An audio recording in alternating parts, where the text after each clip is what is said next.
काकडी ही एक फळभाजी असून तिचा वेल असतो.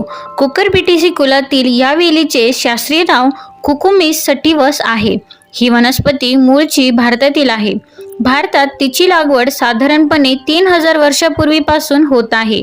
आशिया, युरोप व उत्तर अमेरिकेतही ही वनस्पती आढळते. युरोपातही प्राचीन काळापासून तिची लागवड होत आहे. उत्तर अमेरिकेत ती 16व्या शतकात पोहोचल्याचा उल्लेख आढळतो.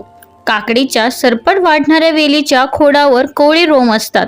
पाने साधी, एकाडेक, हृदयाकृती व 3 ते 5 खंडात विभागलेली असून पानांच्या वरच्या व खालच्या बाजूला रोम असतात.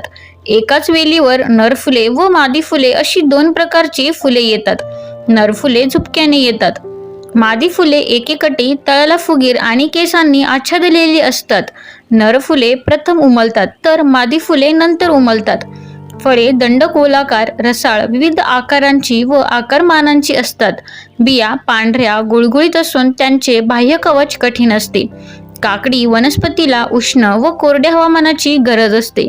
लागवडीनंतर साधारणतः 35 ते 40 दिवसांनी फळे धरू लागतात. फळांचा रंग हिरवा असतानाच ती तोडावी लागतात. काकडीत कार्बोदकाचे प्रमाण जास्त असते. तसेच काकडीपासून अ आणि क जीवनसत्वांबरोबर लोह, कॅल्शियम, फॉस्फरस, पोटॅशियम, सोडियम आणि इतर काही खनिजे मिळतात.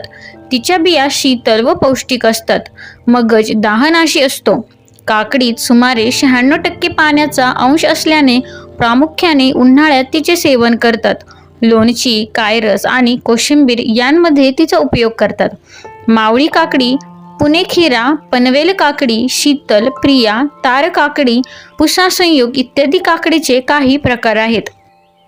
धन्यवाद.